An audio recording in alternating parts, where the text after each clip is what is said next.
नमस्कार। श्री गणेशाय नमः। ओम नमो भगवते वासुदेवाय। आज एक सच्ची घटना कथा आपको सुनाऊंगी, जिस कथा से यह परिलक्षित होगा कि भगवान का स्मरण करने से दुस्सह पाप कर्म नष्ट होते हैं, परंतु अपने इन चक्षुओं से वे दिखते नहीं हैं। आइए सुनिए वह कथा। एक बार नारद जी पृथ्वी पर भ्रमण करने के लिए आए। भ्रमण करते करते एक ब्राह्मण के घर पर रुके। देखते क्या है कि ब्राह्मण तीनों संध्या करते हैं। ब्रह्म मुहूर्त में उठ करके भगवान को स्मरण करते हैं। स्नान इत्यादि नित्य कर्म से निवृत्त होकर के गायत्री मंत्र का जप करते हैं। सूर्योदय होने पर अर्घ्य देते हैं सूर्य भगवान को, होम करते हैं। तत्पश्चात अतिथि का सत्कार, फिर अपने जलपान करते हैं। भिक्षा वृत्ति और पूजा पाठ की वृत्ति, पुरोहित की वृत्ति से अपने परिवार का भरण पोषण करते हैं। सत्यता का पालन करते हैं। अपने जानकारी में वे कोई भी अपराध नहीं करते। नारद मुनि उनसे बहुत प्रभावित हुए। कुछ दिन उनके घर ठहर भी गए। कथा कीर्तन होता रहा। 2-3 दिन के बाद नारद जी फिर उस स्थान से हटे, कहीं और भ्रमण करने गए। वहां पर देखते हैं कि एक डाकू है, बहुत ही कृतघ्न है। दया नाम की उसके अंदर चीज नहीं है। क्रूरता उसके हृदय में भरा है। लूटने के लिए राहगीर का कत्ल तक कर देता है। भाई बंधु के प्रति बेईमानी करता है। धन का संग्रह करता है। लूटे हुए धन को जमीन में गाड़ करके रखता है और उसे किसी प्रकार के संतोष नहीं प्राप्त होता। धन प्राप्त करके निरंतर धन की प्राप्ति की इच्छा करता है। नारद जी हृदय में सोचते हैं कि उस पंडित जी जैसा कोई धार्मिक प्रवृत्ति नहीं और इसके जैसा कोई पापी नहीं। वह ब्राह्मण कितना पुण्य आत्मा था और यह डाकू कितना पाप आत्मा है। यही सब सोचते हुए नारद मुनि आगे भ्रमण के लिए गए।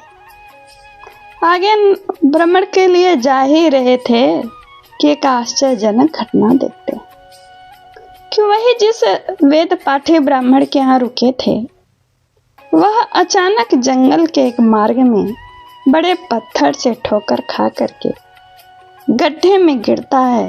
पैर टूट जाता है, उठ नहीं पाता है। शरीर खून से, रक्त से लोहालुहान है। ऐसा लगता है अभी इसकी मृत्यु हो जाएगी। किसी तरह लोग इकट्ठा होकर के उसे गड्ढे से बाहर निकालते हैं, घर पर ले आते हैं। वैद्य की दवा उपचार शुरू होता है, परंतु उस वेद पाठी पंडित का वह दर्द जाता नहीं, कराह रहा है। वहां से नारद मुनि थोड़ा आगे गए तो क्या देखते हैं कि जिस पापात्मा डाकू को अत्याचार करते देखे थे, अचानक उसे हीरे जवाहरत से भरी एक पुतली पाते हुए देखा, धन पाते हुए देखा। बड़ा आश्चर्य हुआ नारद जी को। उनके मन में इतना कौतूहल हुआ कि वह पृथ्वी भ्रमण करना भूल गए। सीधे विष्णु भगवान के धाम वैकुंठ पहुंचे, लक्ष्मी नारायण के दरबार में पहुंच गए और इस आश्चर्यजनक घटना को बताने लगे। कहने लगे, महाराज आप वाकई अन्यायी हैं। सच में आप किसे क्या देते हैं कुछ समझ में नहीं आता। पापी को धन देते हैं और भक्त को कष्ट देते हैं। तो विष्णु भगवान बोले, मुझे पूरा बात बताइए तो फिर मैं आपको उत्तर दूंगा, क्योंकि मैं किसी को न पाप देता हूँ और न ही सुख देता हूँ। व्यक्ति अपने ही कर्म का सुख और पाप पाता है। आप बताइए। तो जो देखा था नारद जी ने कि वेद पाठी ब्राह्मण पत्थर से टकरा कर गड्ढे में गिरा, पैर टूट गया, प्राण बस नहीं गया, समझिए वो बस जिंदा है। और एक डाकू जो पापात्मा है, अत्याचार करता है, उसे धन की पोटली मिलती है। विष्णु भगवान मुस्कराए, मुस्कराते रहे। नारद जी क्षुब्ध होते रहे, बोले आप अपने कमियों को ढक रहे हैं, जवाब क्यों नहीं दे रहे हैं, उत्तर क्यों नहीं दे रहे? विष्णु भगवान कहे, मैं किसी के प्रति अन्याय नहीं करता, मैं हर जगत के जीव जंतु के प्रति निष्प्रिय रहता हूं। सुनिए, आप क्या जानना चाहते हैं बताता हूं। जब आपने ब्राह्मण को देखा कि गड्ढे में गिरा, प्राण नहीं गया पर प्राण जाने मृत्यु तुल्य कष्ट पा रहा है, तो नारद जी उसको उस समय मृत्यु की ही समय था, मृत्यु का घटना होने वाला था, प्राण जाने वाला था, लेकिन वह इतना जीवन में धार्मिक कर्म कर चुका था कि उसकी मृत्यु टल गई, केवल मृत्यु तुल्य उसे कष्ट मिला।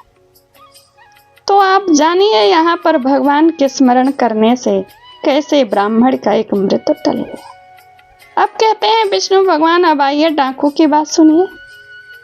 जिस क्षण आपने डाकू को देखा, धन की पोटली मिली, उस क्षण उसे पूर्व जन्म के प्रारब्ध के वशीभूत होकर राज तिलक का संयोग था, मुहूर्त, उसे राज मिलना था, लेकिन इतना पाप किया, इतना अत्याचार किया कि वह पुण्य क्षीण हो गया।